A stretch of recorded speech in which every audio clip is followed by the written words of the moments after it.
Tuhan lebih lagi memberkati. Haleluya. Tuhan lebih lagi pakai supaya hadirat Tuhan semakin memenuhi kita semuanya, memenuhi tempat ini. Amin.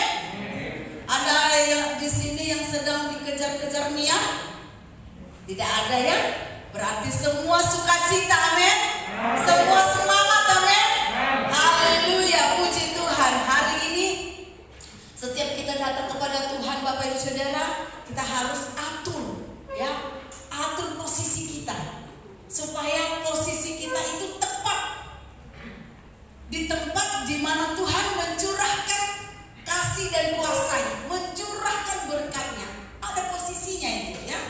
Tidak boleh sembarangan, harus sungguh-sungguh, Bapak Ibu Saudara. Hari ini kita akan mendengarkan firman Tuhan yang saya berikan tema ibadahku tidak kosong. Haleluya. Ibadahku tidak kosong. Wow. Ada ibadah yang kosong ya. Ibadahku tidak kosong. Ada yang ada kursi kosong ya. Kalau di tengah-tengah itu kosong kayaknya gimana gitu ya. Haleluya. Ibadahku tidak kosong. Sebelum kita masuk ke tentang ibadah yang kosong, hari ini saya mau memberikan pengertian sedikit tentang apa itu tabut Allah. Bapak Ibu Saudara, kita pernah atau sering mendengarkan ya pondok apa? Pondok Daud atau pondok Daud? Pondok Daud. Pemulihan pondok Daud itu sering kita dengarkan. Ketika pemulihan pondok Daud terjadi, kuasa Tuhan, lawatan Tuhan terjadi, kita sering mendengarkan ini. Jadi tetapi pondok Daud itu, Bapak Ibu Saudara, tidak ada artinya tanpa tabut Allah, ya. Jadi yang membuat pondok Daud itu bisa menghasilkan kuasa, bisa melakukan lawatan, bisa menyatakan mujizat-mujizat Tuhan karena ada tabut Allah di sana.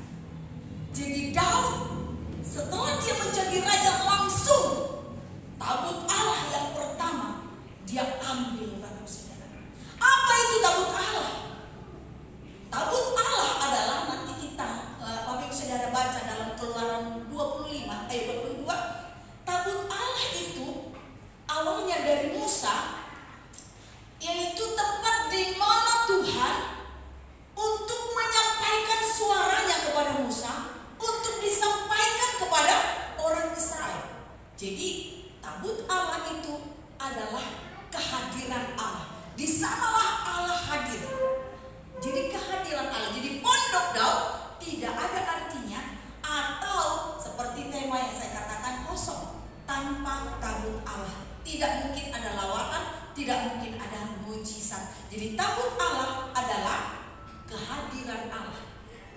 Ketika Allah hadir, di sana ada suara Tuhan, ada perintah Tuhan yang disampaikan, ada kuasa Tuhan yang dilakukan, ada mujizat Tuhan yang terjadi. Amin.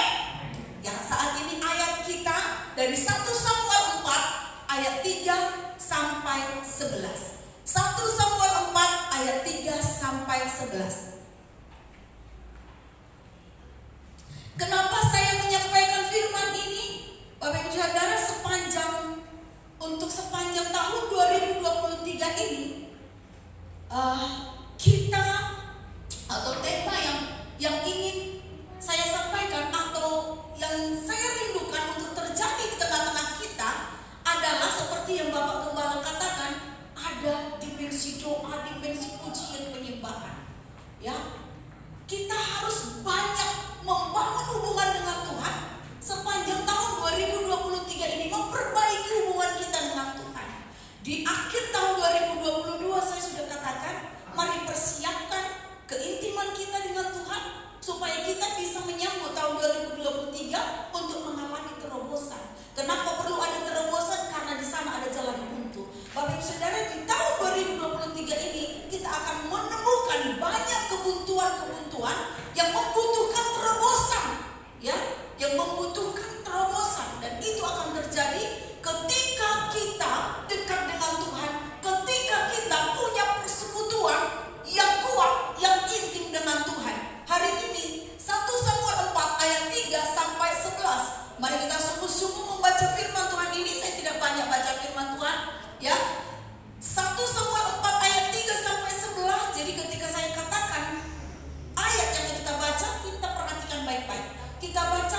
baik-baik. 1 Samuel 4 ayat 3 sampai 11. Sudah ketemu semuanya? Amin. Oke. Yang pertama kita baca ayat 3 dulu bersama-sama. 1, 2, 3. Ketika tentara itu kembali ke perkemahan, berkatalah para tua-tua Israel, "Mengapa Tuhan membuat kita terpukul kalah oleh orang Filistin pada hari ini? Marilah kita mengambil dari Silo tabut perjanjian Tuhan, supaya ia datang ke tengah-tengah kita dan melepaskan kita dari tangan musuh kita." Bapak Ibu Saudara, dari ayat ini kita bisa menarik kesimpulan yang pertama, bahwa saat ini kondisi mereka sedang menghadapi peperangan. Dalam ayat 1 itu dijelaskan mereka maju berperang untuk melawan orang Filistin. Tetapi yang terjadi apa Ibu Saudara? Mereka kalah, ya. Dari perkataan mereka ini, para tua-tua Israel berkata, "Mengapa Tuhan membuat kita terpukul kalah oleh orang-orang Filistin pada hari ini? Mengapa?" Ya. Dari kalimat ini, yang pertama, mereka tahu sebenarnya bahwa kalah atau menang ada di tangan Tuhan. Buktinya ketika mereka kalah, mereka bisa berkata, "Mengapa Tuhan membuat kita kalah?" Jadi mereka tahu kekalahan dan kemenangan ada di tangan Tuhan. Lalu yang kedua, mereka tahu bahwa tabut Allah, atau tadi tabut Allah apa artinya Bapak Ibu? Kehadiran Allah, ya. Mereka tahu bahwa tabut Allah atau kehadiran Allah bisa atau akan melepaskan mereka dari tangan musuh. Jadi mereka mengakui kekuatan kuasa yang ada di dalam tabut Allah. Lalu pertanyaannya Bapak Saudara, kalau orang Israel tahu kalah atau menang ada di tangan Tuhan, kalau orang Israel tahu kalau tabut Allah bisa membuat mereka terlepas dari tangan musuh, kenapa sebelum mereka berangkat untuk maju berperang, kenapa mereka tidak membawa tabut Allah itu? Kalau mereka tahu tabut Allah bisa melepaskan mereka dari musuh, kenapa mereka nggak bawa dari awal? Ya, seperti itu, ya kan? Dari sini kita belajar. Saat saya merenungkan ini, Bapak Ibu Saudara, sebenarnya yang khotbah hari ini ada hambanya yang sedang berhalangan, ya, tidak bisa. Jadi tadi pagi dia katakan, "Maaf, tidak bisa melayani hari ini," ya. Langsung saya baca firman Tuhan, saya sudah mulai memikirkan, saya akan banyak mengajar jemaat Tuhan, membawa jemaat Tuhan untuk banyak berdoa, ya. Artinya supaya kita lebih lagi dekat dengan Tuhan, kita lebih tahu bagaimana berdoa supaya kita nggak takut-takut dan kita tahu apa yang harus kita doakan, gitu ya. Tapi ketika saya membuka firman Tuhan, ya, langsung ketemu ini Bapak Saudara, saya lihat mereka kalah. Nah, maka saya baca, wow, saya merinding Bapak Saudara. Ketika saya baca ini saya merinding, karena ujung-ujungnya itu ngeri Bapak Saudara, ujung-ujungnya ngeri, ya. Dari ayat ini kita belajar banyak orang Kristen, ya, banyak orang percaya mengetahui bahwa Tuhanlah yang bisa memberi kesuksesan, Tuhanlah yang bisa memberi keberhasilan. Tetapi banyak yang lupa Bapak Saudara, lupa mengutamakan Tuhan, ya. Sehingga ketika mereka kalah, ketika kita mengalami masalah, baru kita datang kepada Tuhan dan bukannya berdoa memperkatakan kata-kata iman. Banyak yang datang bagaimana? "Tuhan, kenapa Tuhan izinkan ini terjadi dalam hidupku? Kenapa Tuhan buat ini dalam hidupku? Kenapa Tuhan, kenapa? Tuhan yang disalahkan," ya. Siapa yang pernah seperti ini? Oh, nggak ada, ya. Hanya saya. Kalau saya pernah, ya, kurang melekat kepada Tuhan, tapi ketika Tuhan, kenapa saya harus ya kan? Puji Tuhan, cuma luar biasa. Tepuk tangan untuk jemaat Tuhan. Haleluya. Tetap semangat ya. Baru ingat Tuhan dan menyalahkan Tuhan. Jangan seperti ini lagi kita. Kenapa Tuhan izinkan saya hancur? Kenapa Tuhan tidak berkati usaha saya? Kenapa Tuhan biarkan saya sakit? Ya. Dan yang kedua, banyak orang Kristen yang tahu bahwa hadirat Allah, penyertaan Tuhan itu adalah segala-galanya. Ya. Tanpa hadirat Tuhan tidak bisa melakukan apapun. Tanpa penyertaan Tuhan tidak bisa kita berhasil tahu, ya. Kita tidak bisa menghadapi musuh. Kita tidak bisa menghadapi masalah tanpa penyertaan Tuhan. Kita tidak akan bisa selamat dalam perjalanan kita tanpa penyertaan Tuhan. Makanya banyak ayat firman Tuhan. Salah satu ayat yang kita baca minggu kemarin, Mazmur 112. Tuhan menjaga nyawaku, ya. Tuhan tidak menjagaku dari segala kecelakaan. Bisa aja. Hanya sepeda aja yang lewat bisa kita celaka. Belum mobil, belum sepeda motor, belum truk, ya. Orang berjalan aja tabrakan bisa aja. Keseleo masuk. Ada sesuatu yang terjadi yang kita tidak inginkan. Kita tahu penyertaan Tuhanlah segala-galanya. Yang paling penting dalam hidup kita, kita tahu itu. Tapi banyak yang lupa membawa hadirat Tuhan ini kemana dia melangkah. Kita lupa membawa hadirat Tuhan. Banyak orang Kristen yang berpikir ketika dia punya KTP, saudara, Usaya Mutiara Serai agama Kristen Protestan, ya. Ketika kita menjadi orang Kristen, kita langsung merasa bahwa Tuhan harus otomatis menjaga kita, memberkati kita, melindungi kita, membuat kita berhasil, membuat kita apalagi mencapai cita-cita kita, membuat kita sehat. Kita merasa ini otomatis ketika kita punya agama orang Kristen, ya. Sehingga banyak orang yang mengeluh ketika dia sakit, dia berkata, di mana Tuhan, kenapa tidak sembuhkan saya? Pertanyaannya, apakah Bapak membawa hadirat Tuhan? Kan gitu. Apakah Ibu membawa hadirat Tuhan? Apakah Ibu hidup dalam hadirat Tuhan? Apakah saya hidup dalam hadirat Tuhan? Kenapa saya drop seperti ini? Kenapa Tuhan tidak melakukan apa-apa? Sama aja, orang yang setia dan yang tidak setia sama-sama tidak ditolong Tuhan, ya kan? Tetapi hari ini kita melihat ayat ini, puji Tuhan, ya. Puji Tuhannya di mana? Mereka berperang tanpa membawa hadirat Tuhan. Tapi puji Tuhan di dalam ayat bagian C-nya, ya, ayat 3 terakhir itu, bagian B-nya dikatakan, marilah kita mengambil. Wah, ya. Ada tindakan, ada gerak cepat nih. Marilah kita mengambil dari Silo, tabut perjanjian Tuhan. Silo itu tempat mereka, jadi mereka sudah di dalam perkemahan untuk menghadapi musuh. Jadi mereka harus pulang untuk mengambil tabut Allah ini, ya. Marilah kita mengambil dari Silo tabut perjanjian Tuhan. Supaya apa? Supaya apa, Bapak Ibu Saudara? Supaya Dia datang ke tengah-tengah kita dan melepaskan kita dari tangan musuh, ya.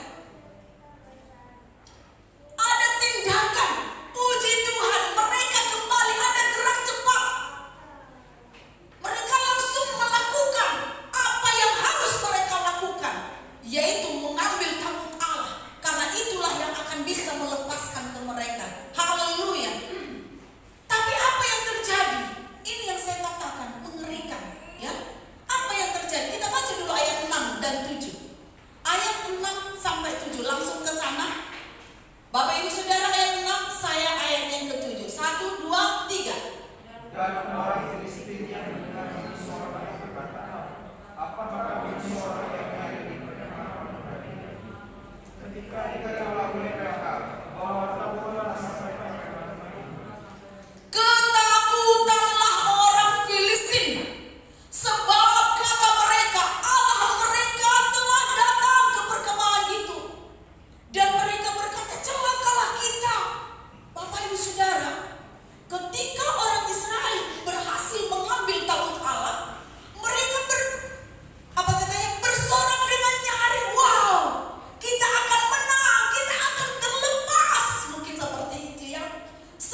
Gimana saudara?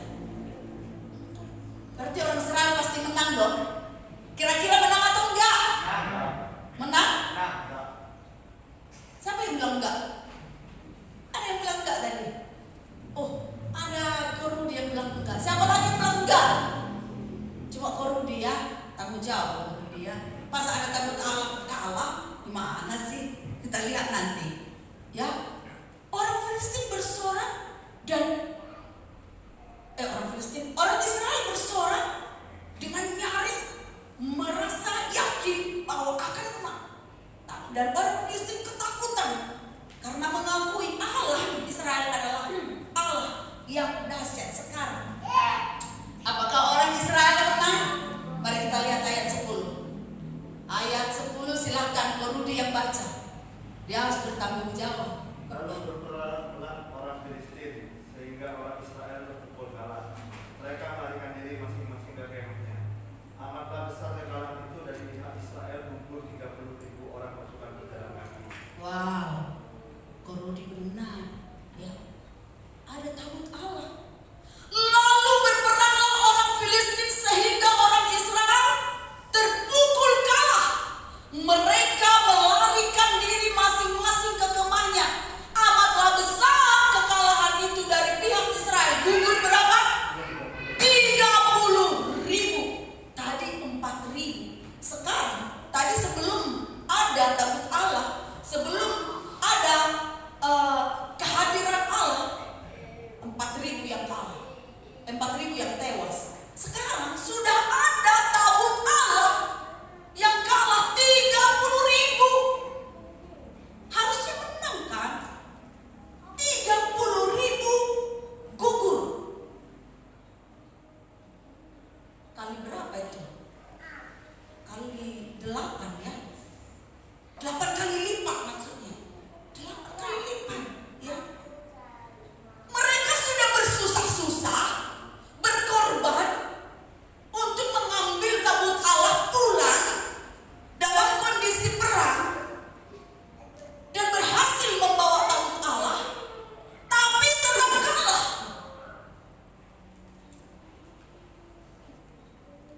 Nah, ini yang membuat saya ngeri. Kenapa bisa? Bukankah tabut Allah ini adalah kehadiran Allah? Bukankah ini yang ditakuti oleh musuh? Bukankah ini yang bisa melepaskan, yang bisa memulihkan keadaan kita? Kenapa bisa kalah? Kekalahan pertama kan wajar, karena tidak ada hadirat Tuhan. Mereka tidak datang membawa tabut Allah. Wajar kalah, kita akui gitu ya, karena tidak ada tabut Allah. Sekarang sudah bawa tabut Allah, tetap kalah, bahkan kekalahannya 8 kali lipat. Ibaratnya ya, tadi tanpa ibadah ruginya 4 juta contohnya. Hasil panennya rugi 4 juta karena tidak datang kepada Tuhan. Hasil usahanya rugi 4 juta. Sekarang sudah berusaha datang kepada Tuhan, terjam-jam untuk ibadah, luangkan waktu untuk bersaat teduh, berkorban untuk melayani, berkorban waktu, berkorban tenaga, berkorban uang, kok malah ruginya 30 juta. Siapa yang mau? Ya, saya sih nggak mau ya. Bapak saudara mau rugi yang mana? 30 juta atau 4 juta? Mau rugi yang mana? Rugi 4 juta aja. Kalau saya sih nggak mau ya.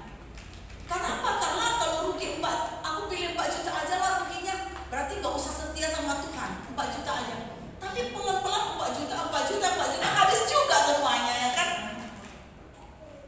Ini langsung 30 juta habis. Ya. Kalau mau lebih besar banding 4 miliar dengan rugi 30 miliar habis semuanya ya. Siapa yang mau? Gak ada ya, jangan mau. Kita mau untung. Amin. Lalu bagaimana caranya? Kita sebelum datang kepada Tuhan hidup hampa ya, usaha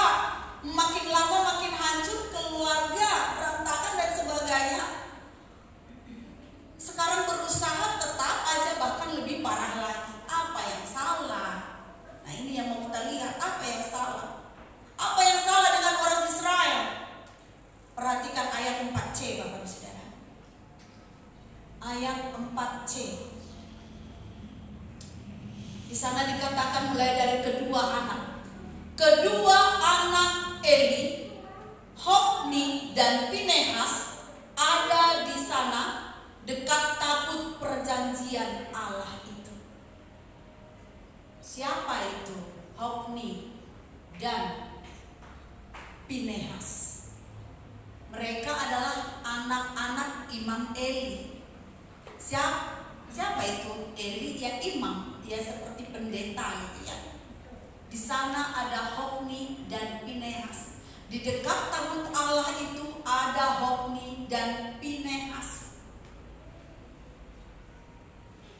Ya, artinya mereka juga melayani Tuhan. Siapa Hofni dan Pinehas ini di hadapan Tuhan?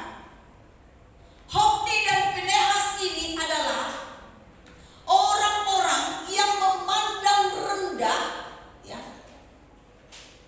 Coba lihat deh, tadi saya nggak catat di sini. Pasal 2 ayat 17. Coba perhatikan pasal 2 ayat 17. Pasal 2 ayat 17. Sudah ketemu semuanya?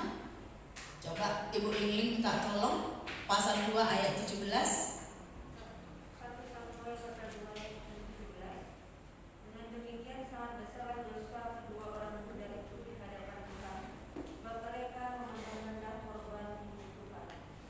Mereka adalah orang-orang yang memandang rendah korban untuk Tuhan. Kalau dari ayat-ayat sebelumnya itu ada juga dikatakan tidak mengindahkan Tuhan, memandang rendah, tidak hormat kepada Tuhan, tidak menghormati hadirat Tuhan, tidak serius di dalam hadirat Tuhan, ya, tidak mengindahkan ketika datang kepada Tuhan. Dan ini Hofni dan Pinehas mewakili umat Israel. Kebiasaan tidak menghormati Tuhan, kebiasaan tidak mengutamakan Tuhan, itulah sebabnya. Maka ketika mereka mau berperang, tidak membawa tabut Allah. Karena buat mereka itu bukan sesuatu. Umat Israel tidak menghormati, tidak mengindahkan Tuhan. Ya, intinya tabut Allah ada di tengah-tengah orang-orang yang tidak menghormati Tuhan. Akhirnya Tuhan tidak bisa berkarya. Makanya di tengah-tengah perang itu ada tabut Allah, tapi Tuhan tidak bisa berkarya. Tuhan tidak bisa melakukan kuasanya. Tuhan bukan tidak bisa, tidak mau melakukan pemulihan kelepasan bagi mereka. Itulah sebabnya Bapak Ibu Saudara, kita tahu Tuhan kita dahsyat, ya. Kita tahu kalau ada hadirat Tuhan, kita akan mengalami lawatan yang besar. Tapi kalau kita tidak mengindahkan, tidak menghormati, maka kita tidak bisa mengalami terobosan, tidak bisa mengalami lawatan Tuhan. Kalau kita memandang rendah pertemuan dengan Tuhan, kedatangan kita kepada Tuhan seadanya, tidak membawa kesungguhan hati, kita tidak membawa keseriusan, tidak mempersiapkannya dengan sungguh-sungguh, maka kita tidak bisa mengalami yang namanya lawatan Tuhan. Dan yang paling mengerikan adalah ayat 11, Bapak Ibu Saudara. Saya akan baca untuk kita semuanya. Lagi pula tabut Allah dirampas, dan kedua anak Eli yaitu Hofni dan Pinehas tewas. Memang sudah ada ayatnya. Kalau orang yang tidak menghormati tabut Allah, ya, dia harus mati karena terlalu kudus hadirat Allah itu. Dan saat ini dikatakan lagi pula tabut Allah dirampas. Umat Tuhan kehilangan hadirat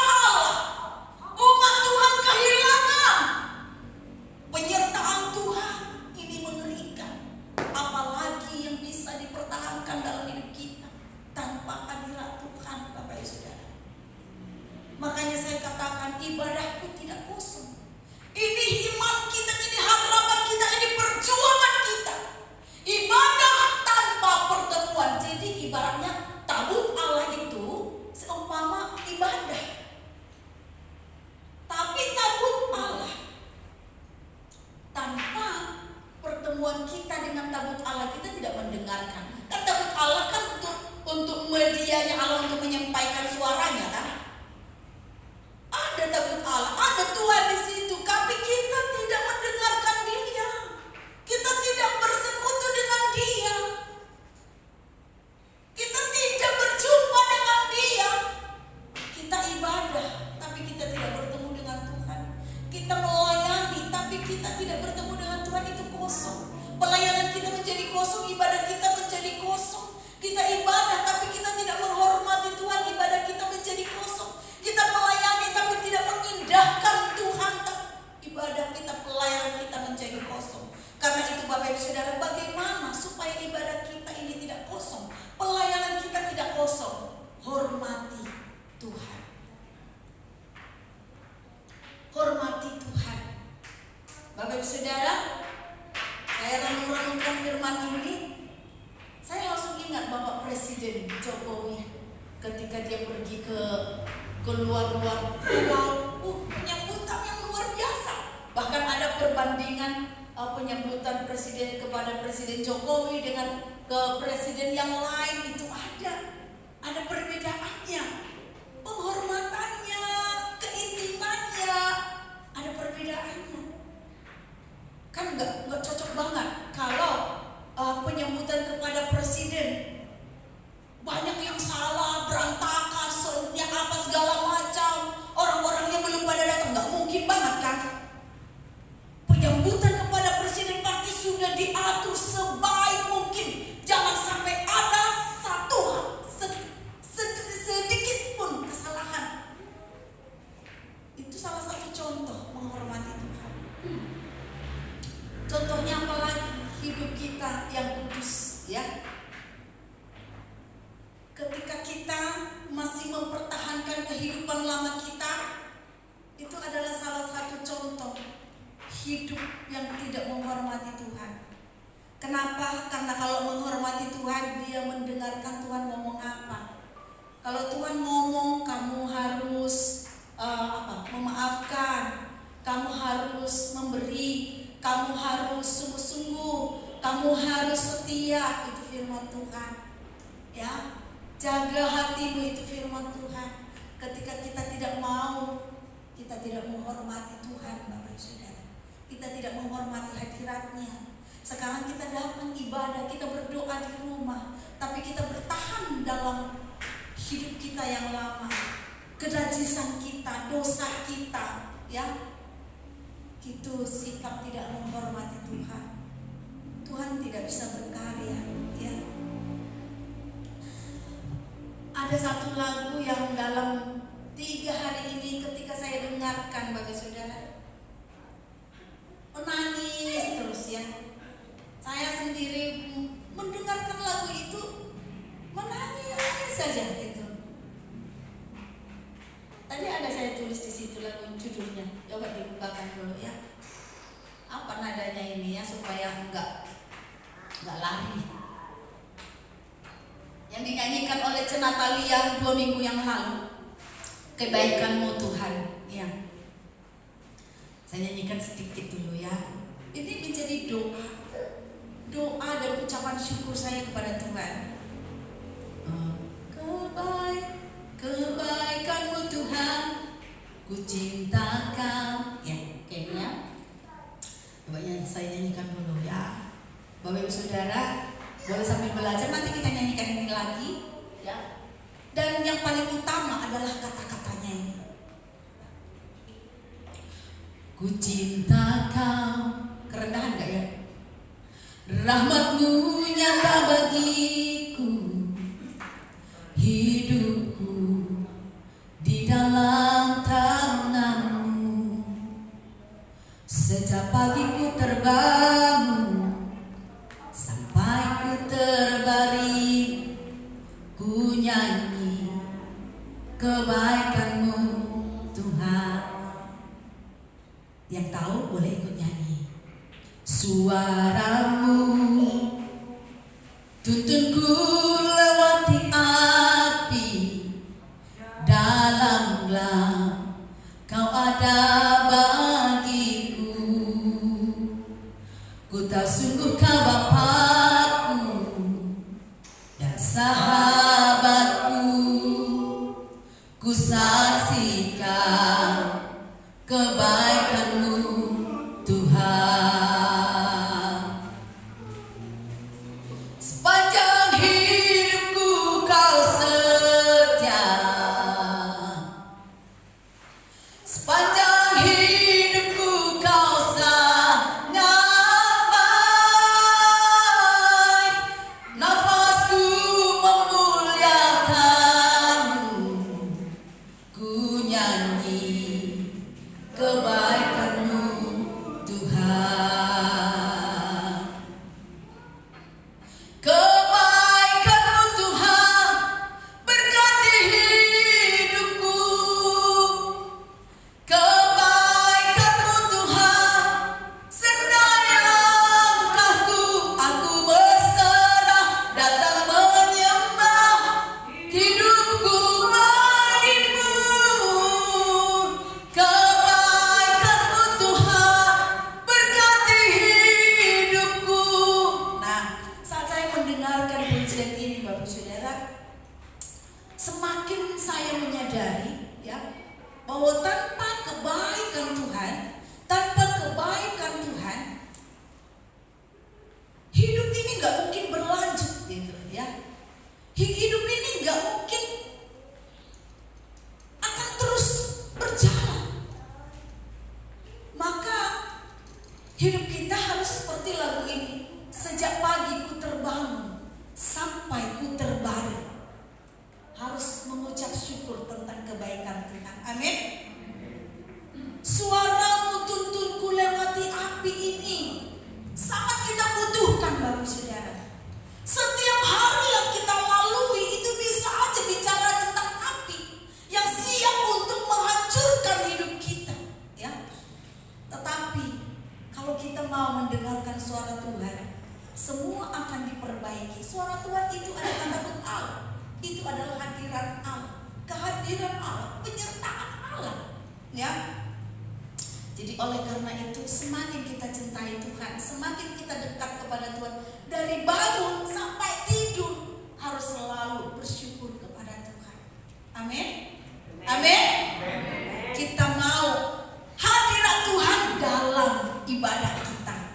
Kita tidak mau ibadah kita kosong. Kita mau ibadah kita ini tidak kosong. Kita mau hadirat Tuhan ada dalam pelayanan kita, ada dalam ibadah kita, ada di dalam rumah kita. Supaya apa? Supaya kuasa Tuhan nyata dalam kehidupan kita. Supaya kuasa yang membuat musuh gemetar, supaya kuasa yang membuat Filistin ketakutan dan gemetar, supaya kuasa yang bisa melepaskan orang Israel dari musuh itu datang kepada kita. Dan satu lagi yang tidak boleh kita lupa dari ayat yang kita baca ya, ini adalah ayat 9 Bapak Saudara. Nanti tolong baca seluruhnya di rumah ya. Hari ini kan saya satu-satu gitu ya. Perhatikan ayat 9. Ayat 9. Siapa lagi nih ya?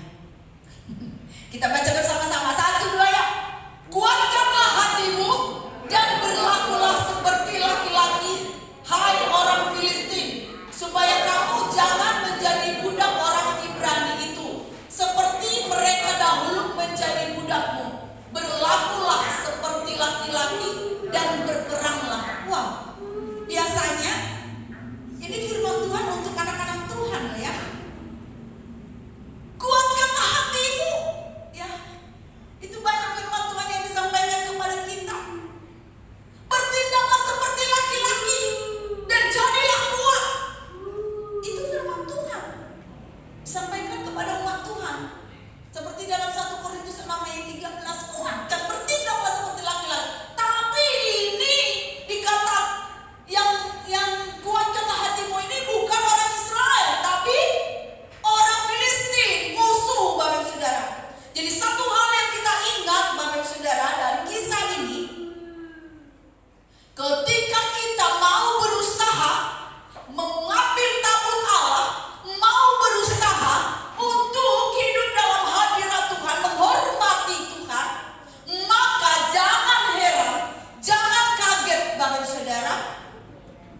jika musuhmu akan menjadi lebih kuat menyerang engkau. Kenapa? Karena dia akan berusaha ya merebut kembali tabut Allah itu, mengambil hadirat Tuhan itu. Dia akan berusaha supaya Bapak Ibu Saudara tidak punya. Ya. Jadi pilihan ada di tangan kita. Kita mau tetap berjuang atau ya udahlah, saya berusaha memberi yang terbaik malah begini. Udah nggak usah, biasa-biasa aja. Yang penting datang ibadah. Semakin kita serius Bapak Ibu Saudara menghormati Tuhan, melayani sungguh-sungguh, beribadah sungguh-sungguh, mempersiapkan segalanya dengan sungguh-sungguh untuk Tuhan.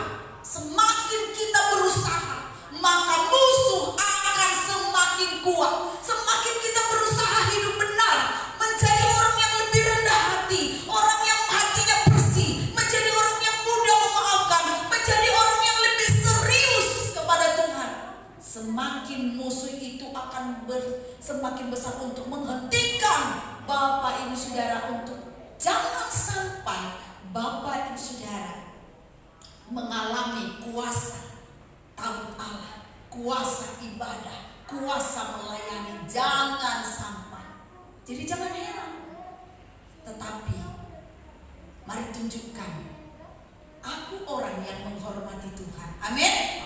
Aku orang yang menghormati Tuhan. Aku akan memilih untuk taat kepada Tuhan. Aku akan memilih untuk bersungguh-sungguh kepada Tuhan. Aku akan memilih untuk mempersiapkan yang lebih baik untuk Tuhan. Haleluya. Demikian firman Tuhan. Kita terus berjuang bersama. Ibadah kita bukan ibadah yang kosong. Amin. Ibadah kita adalah ibadah yang disertai dengan hadirat Allah, di mana kuasa yang maha dahsyat itu ada di tengah-tengah kita, dan itu akan dinyatakan dalam hidup kita semua. Saya undang petugas pemuji tim praise and worship yang luar biasa maju ke depan. Kita akan nyanyikan lagu tadi ya. Kita bersungguh-sungguh datang kepada Tuhan, menghormati Tuhan dalam segala hidup kita.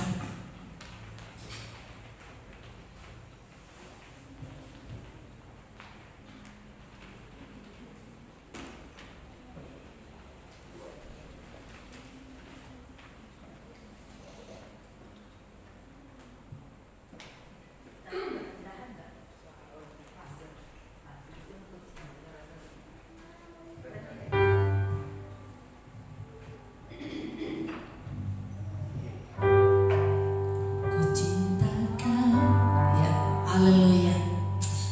Menyanyikannya dengan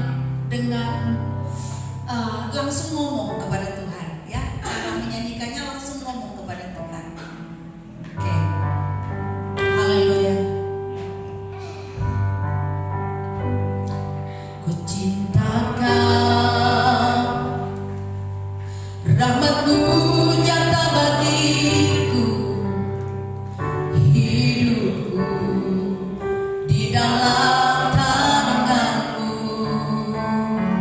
Sejak pagi ku terbangun sampai ku terbaring, ku nyanyi kebaikan-Mu Tuhan. Suara-Mu tuntunku lewati api, dalam gelap Kau ada bagiku. Ku tahu sungguh Kau Bapakku dan sahabatku. Ku saksikan kebaikan-Mu Tuhan. Katakan lagi. Ku cintakan rahmat-Mu nyata bagiku, hidupku di dalam tangan-Mu. Sejak pagi ku terbangun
Umat yang menghormati Engkau, umat yang mendengarkan suaramu,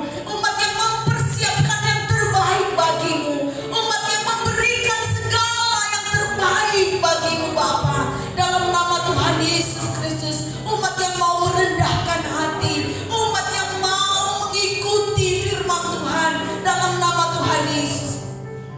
Kami percaya kelepasan akan terjadi, amin. Kekuatan kuasa yang maha dahsyat akan terjadi di tengah-tengah usaha kami dalam nama Yesus. Di tengah-tengah rumah tangga kami, di tengah-tengah kesehatan kami dalam nama Tuhan Yesus Kristus. Kuasa yang maha dahsyat itu akan membuat semua musuh-musuh kami gemetar. Mereka akan lari semuanya. Mereka akan meninggalkan kami. Dan kami akan hidup berkemenangan di dalam nama Tuhan Yesus Kristus. Semua pergumulan umat-Mu di tempat ini akan diselesaikan oleh hadirat Tuhan. Dalam nama Tuhan Yesus. Terima kasih Bapa. Biar kami boleh bersatu hati semuanya. Bersatu hati semuanya. Untuk menghormati Tuhan kami yang maha dahsyat. Dalam nama Tuhan Yesus Kristus. Terima kasih Bapa. Terima kasih. Terima kasih. Kami nantikan Engkau Tuhan. Kami nantikan Engkau. Kami nantikan Engkau berkarya Bapa. Berkarya. Berkarya dalam nama Yesus. Berkarya dalam seluruh hidup umat-Mu, jemaat-Mu Bapa. Dalam segala kekalahan yang dialami sepanjang tahun 2022. Sepanjang tahun 2020, kekalahan di dalam kesehatan, kekalahan di dalam usaha, kekalahan di dalam rumah tangga, di dalam rencana-rencananya. Biar tahun 2023 ini, oleh karena kami bersama-sama mengangkat tabut Allah dan menghormatinya, kami mau melihat yang maha dahsyat memulihkan segala, memulihkan keadaan gereja Tuhan di tempat ini dalam nama Yesus. Syakarabalabaya, syakarabalabaya, syakarabalabaya, korabalabaya, syakatakaralabaya. Haleluya, haleluya, haleluya, haleluya, haleluya. Syakarabalabaya, Shikarabatakaralabaya, shikarabaya, haleluya. Biar hadirat-Mu memenuhi setiap hati umat Tuhan. Biar hadirat-Mu memenuhi setiap keluarga kami. Hadirat-Mu memenuhi setiap usaha pekerjaan kami. Hadirat-Mu memenuhi setiap visi dan misi kami. Hadirat-Mu memenuhi seluruh ruangan ini dalam nama Tuhan Yesus Kristus. Terima kasih Bapa, berkati setiap rumah tangga anak-anak-Mu dalam nama Tuhan Yesus Kristus. Haleluya. Pulihkan setiap keuangan umat-Mu di tempat ini dalam nama Yesus. Pulihkan semuanya dalam nama Yesus. Haleluya. Allah yang maha dahsyat ada bersama dengan kami dalam nama Tuhan Yesus. Ibadah kami, ibadah yang hidup, ibadah yang disertai oleh penyertaan Tuhan. Dalam nama Yesus kami berdoa. Sama-sama katakan amin. Silakan duduk. Tuhan Yesus memberkati.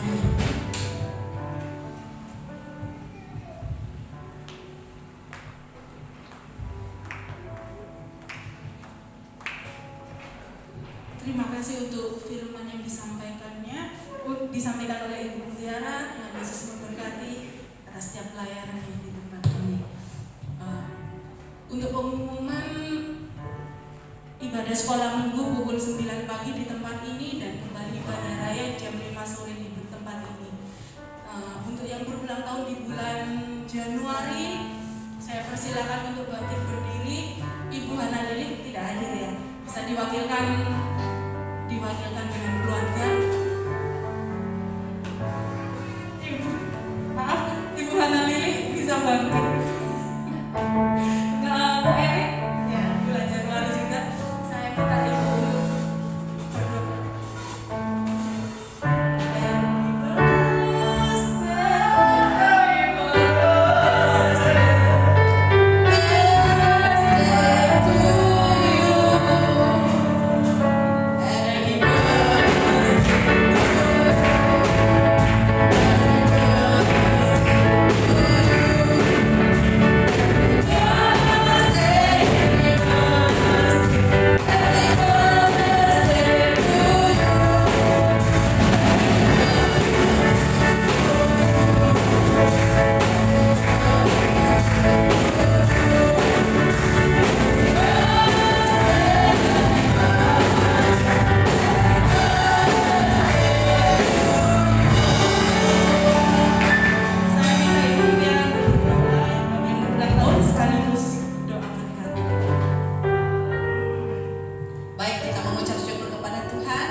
anugerah-Mu yang Engkau berikan untuk Oma Garuda. Kami berdoa ya Bapa, supaya dalam masa tuanya hatinya tetap melekat kepadamu, dia terus memandang kepadamu dan berseru kepadamu, menyerahkan hidupnya kepadamu. Kami berdoa biarlah kesehatannya semakin dipulihkan dan hatinya terhibur di masa tuanya, hatinya penuh dengan ucapan syukur kepada Tuhan. Dalam nama Yesus Kristus, mulutnya penuh dengan doa-doa untuk memberkati anak cucunya, mantunya semuanya. Dalam nama Tuhan Yesus Kristus, Tuhan menghiburkan hatinya dan membuat dia menjadi berkat. Dalam nama Tuhan Yesus Kristus, haleluya. Kami juga mengucap syukur untuk anak kami Erik ya Tuhan. Kami berdoa dengan berkat yang dia terima sepanjang tahun ini, biar hatinya limpah dengan syukur kepada Tuhan dan mempersembahkan hidupnya yang kudus di hadapan-Mu, supaya hidupnya diperkenan oleh Tuhan, sehingga berkat-berkat Tuhan semakin dicurahkan atas hidupnya, dan biar hatinya melekat kepadamu dan selalu belajar memberi yang terbaik kepada Tuhan, maka keberhasilan akan menjadi miliknya. Di dalam nama Tuhan Yesus Kristus kami berdoa dan mengucap syukur. Haleluya. Amin. Mari kita semua bangkit berdiri, kita akan tutup ibadah kita. Haleluya.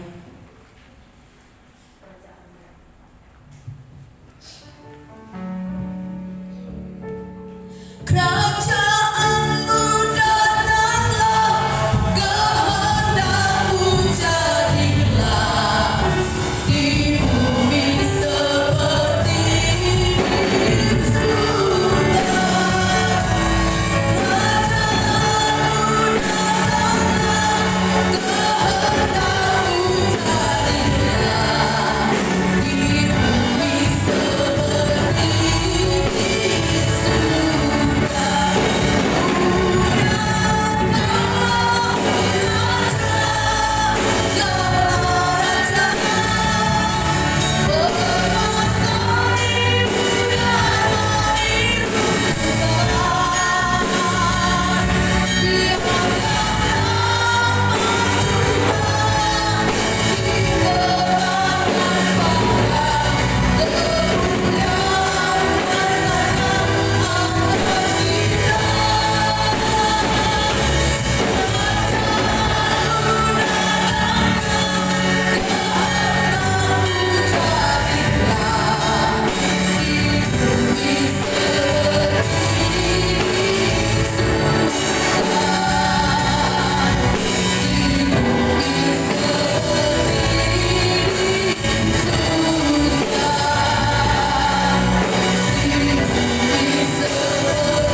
Sepanjang minggu ini kita akan berusaha mengajak seluruh jemaat Tuhan untuk berusaha membangun hubungan yang intim dengan Tuhan dengan sungguh-sungguh, dengan hormat kepada Tuhan.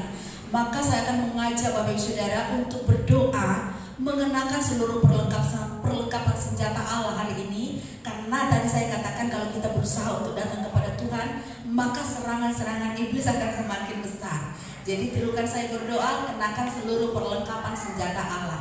Dalam 1, 2, 3. Dalam nama Tuhan Yesus, saat ini aku kenakan seluruh perlengkapan senjata Allah, ketopong keselamatan, baju cirah keadilan, ikat pinggang kebenaran, perisai iman, kasut kerelaan untuk memberitakan Injil damai sejahtera, dan doa yang tidak putus-putusnya untuk orang-orang kudus-Mu.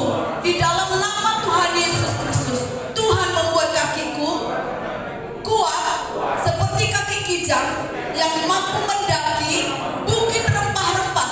Dalam nama Tuhan Yesus, tanganku dilatih untuk dapat melenturkan busur tembaga. Dalam nama Tuhan Yesus Kristus, Tuhan membuat kakiku berjalan dengan tidak goyah. Dalam nama Tuhan Yesus, tutup bungkus aku dengan kuasa darah-Mu. Di dalam nama Tuhan Yesus Kristus, aku tutup bungkus seluruh keluargaku dengan kuasa darah Yesus. Dalam nama Tuhan Yesus, aku tutup bungkus usahaku dengan kuasa darah Yesus. Dalam nama Tuhan Yesus. Haleluya.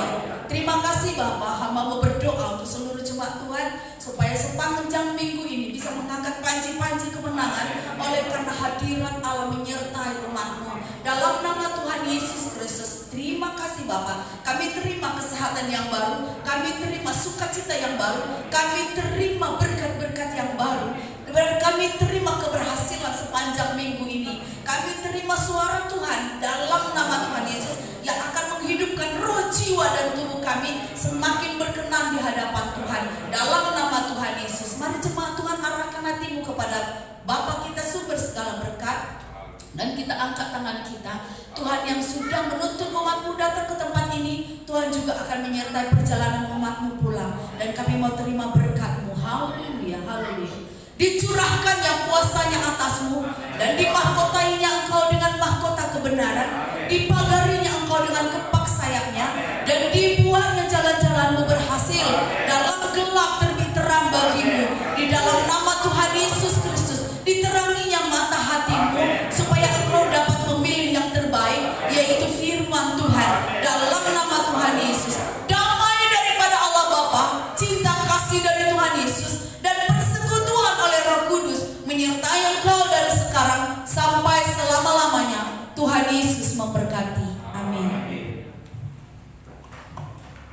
Saya persilakan untuk jemaat Tuhan kembali duduk terlebih dahulu. Mari kita doa persembahan dan diakhiri dengan doa Bapa kami. Bapa, di dalam nama Tuhan Yesus kami bersyukur Tuhan kalau kami boleh bersekutu dengan Kau di tempat ini untuk menikmati setiap hadirat-Mu. Kami percaya Tuhan, kami sudah menerima yang terbaik daripada Engkau. Kami saatnya mau memberi yang terbaik juga bagi Engkau Tuhan. Kau kuduskan, sucikan tangan-tangan setiap yang memberi Tuhan, agar apa yang kami persembahkan ini berkenan di hadapan-Mu. Tuntun gereja-Mu agar apa yang setiap persembahan ini Tuhan boleh membawa kemuliaan bagi nama-Mu. Terima kasih Tuhan, di dalam nama Tuhan Yesus kami berdoa. Bapa kami yang di surga, dikuduskanlah nama-Mu, datanglah kerajaan-Mu, jadilah kehendak-Mu di bumi seperti di surga. Berikanlah kami pada hari ini makanan kami yang secukupnya, dan ampunilah kami akan kesalahan kami, seperti kami juga mengampuni orang yang bersalah kepada kami. Dan jangan membawa kami ke dalam pencobaan, tetapi lepaskanlah kami daripada yang jahat, karena Engkau-lah yang mempunyai kerajaan dan kuasa dan kemuliaan sampai selama-lamanya. Amin. Selamat memberi, Tuhan Yesus memberkati.